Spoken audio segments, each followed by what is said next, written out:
Okay, so have you ever stressed over something kind of small, like a $5 coffee or something, while your friend's jetting off to Europe, Yeah. like stuck in that cycle, sweating the small stuff? Yeah, that feeling of being stuck. Exactly. And there's this idea from Chinese philosophy.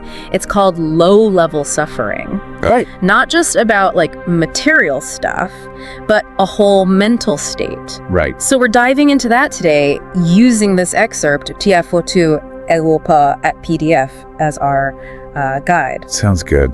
This excerpt's really interesting. It shows how low-level suffering isn't just about being broke. Right. It's about, these thought patterns and behaviors you get stuck in. It's like we're so busy but not really getting anywhere. Yeah, like running in place. What's interesting is how this old philosophy connects to new research, like Carol Dweck's growth mindset. Oh, right. Remind me about that. She found that people who really thrive, they see challenges as chances to learn. They don't avoid discomfort, they grow from it.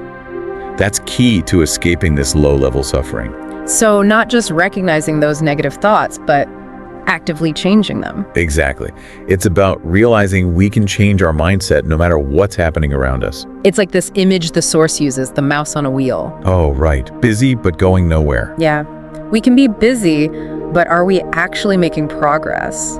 Or just spinning our wheels? It makes you think about how you're using your time and energy instead of just reacting to everything. Yeah. We need to stop and think, is this getting me closer to my goals?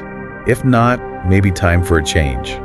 Speaking of being intentional, there's that Peter Drucker quote, "Effective management is converting time into results." Perfect example. It's not enough to work hard, got to work smart too. Make sure our efforts actually get us where we want to go. So not just about escaping discomfort, but moving towards something better.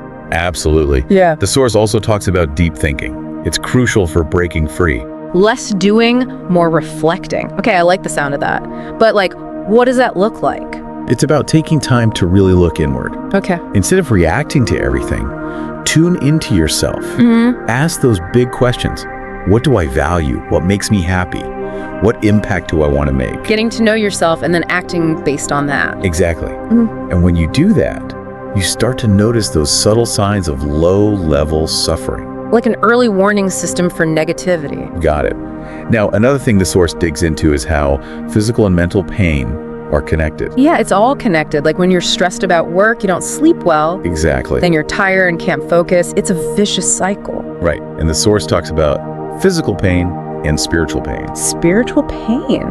That's interesting. Tell me more. So while physical things overwork, stress can drain us. Right. The source says spiritual pain goes deeper and can be even worse. Like self-doubt, lack of purpose, that feeling of emptiness. Exactly. It often comes from things like not knowing what the future holds, being unhappy with the present, or doubting yourself. It's like that inner voice, always whispering doubts holding you back. Exactly. And it can be incredibly draining, like running a marathon with a backpack full of rocks. And it's like we try to just push through that spiritual pain instead of, dealing with it. Right, like it'll just go away on its own. Yeah. But the source says that can actually make things worse in the long run. So where do we even begin with this? Well, the source suggests starting with self-worth, like remembering your value. Okay. It reminds me of that psychologist, Martin Seligman. Yeah. He talked about how important it is to see our own value as people. So being okay with ourselves, flaws and all. Yeah, exactly. Shifting from self-criticism to self-compassion. When you feel good about yourself, you make better choices. Like they say, you can't pour from an empty cup. Love that. And it connects to this idea from the source, achieving self.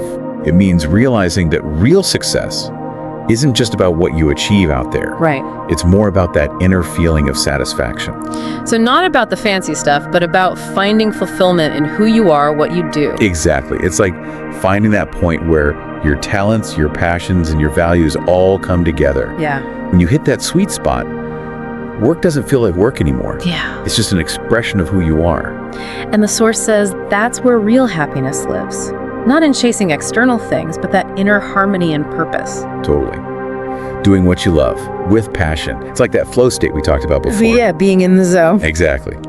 The source says we're more likely to find that when we're doing something we're passionate about, something that aligns with our values. Makes sense. When you love what you're doing and it feels right, it just flows. No struggle. Exactly. So how do we get there? The source gives some really practical advice on how to escape low-level suffering, to live more fulfilling, successful lives. All right, let's hear it. How do we ditch the treadmill and find that flow? Okay, so the source outlines a few strategies. First, learn to listen to your inner voice. We were just talking about how ignoring that inner critic can lead to low-level suffering. So tuning back in, but for guidance this time. Yes, it's easy to get caught up in everything and lose touch with what's important. So many distractions. Oh, I know, right? It's constant. Right. That's why the source says it's so important to make time for yourself. Okay. Even just a few minutes to disconnect from everything and just be. I've actually started meditating in the mornings, and it's really helpful. Just being present for a bit. That's amazing. You're already doing it. Creating that space to ask yourself, what do I really want? What makes me feel good? Figuring yourself out and then making choices based on that. Exactly. Yeah. And when you pay attention to that inner voice, you start noticing when low-level suffering creeps in. So we're basically becoming more aware of it. I like that. Exactly. Next strategy. Develop what the source calls a high-level awareness of suffering. High-level awareness. Sounds intense, but powerful. What does that mean? It means not just noticing your pain, but understanding why it's there. Okay. Asking yourself, what can I learn from this? How can I grow from this? So instead of avoiding suffering, you see it as a way to learn and change. Yeah, like turning lemons into lemonade. Right. Remember that analogy, the frog in boiling water? This is like having a thermometer in the pot. Ooh, I like that. You're aware of the changes happening so you can get out before it's too late. Exactly. Okay, the third strategy is about efficiency. Something we all struggle with, I think. Working hard is important, but working smart is just as important. You got it. And the source challenges that idea of work hard, get rewarded. Okay. Effort is important, but it has to be directed in the right way. So it's not about how much you do, but how you do it. Are you being strategic? Yes. And the source uses Arnold Schwarzenegger as an example. Oh, I love this. He's all about discipline and getting things done. What's his secret? Well, according to the source, he breaks his day into chunks with specific tasks for each hour. Wow. And then he sticks to that schedule religiously. So he's treating his day like a series of sprints, each one with a clear goal. Exactly. And anyone can use this approach, not just celebrities. Right. It's about being intentional, prioritizing your tasks, and having a structure that helps you focus on what matters. That makes a lot of sense. Yeah, that makes sense. But scheduling your whole day like that seems like a lot. Oh yeah, it's not about being a robot. It's more about finding what works for you. You know? Yeah. Like maybe start with blocking out an hour a day for focused work. Okay. Or planning your week on Sundays. Just experiment and see what helps you feel more in control. Small steps. I like it. So the source also talks about this value blueprint thing. What is that exactly? Oh, it's good. Think of it like your roadmap to a better life, basically. Okay. You're defining what really matters to you. Your values, your passions, all of that. Okay. And then using that to guide your choices and actions. So like a North Star. Keeps you on track when things get tough. Exactly. When you have that clear value blueprint, it helps you stay focused, especially with all the distractions and setbacks that can lead to low-level suffering. It's like having a filter for your choices. If it doesn't fit the blueprint, you don't do it. Exactly. And the source points out, lots of successful people have a strong value blueprint. They know what they stand for, what they're passionate about, where they're going. Right. It's like that achieving self idea again, not just checking off tasks, but aligning your actions with what you really care about. Exactly. And when you have that alignment, that's when you find real fulfillment and lasting success. It's like all these things we've been talking about. Self-awareness, growth mindset, efficiency, knowing your values. They all come together to create this like framework for a better life, you know? It's pretty amazing, right, how these old philosophical ideas still apply today. Definitely. And we all experience low-level suffering at some point. Those times when you feel stuck. But this excerpt reminds us we have the power to change that. Yeah, we have a choice. We can stay stuck or we can choose a different path. And speaking of choosing, the source ends with this Nietzsche quote, "What does not kill me makes me stronger." Powerful stuff. So true. Challenges are tough, but they make us tougher in the end. They make us more resilient, more resourceful.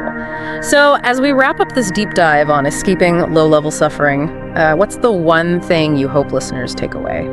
Just remember, low-level suffering is a choice. It's not inevitable. Okay. If you cultivate self-awareness, embrace a growth mindset, and align your actions with your values, you can break free and find more fulfillment, purpose, and success. It's about realizing we have the power to choose how we respond to challenges. And on that note, I want to leave you with this question. What areas of your life need a low-level suffering intervention? What small steps can you take to shift your perspective, think differently, and live a more intentional life? Until next time, keep exploring, keep growing, and as always, keep diving deep.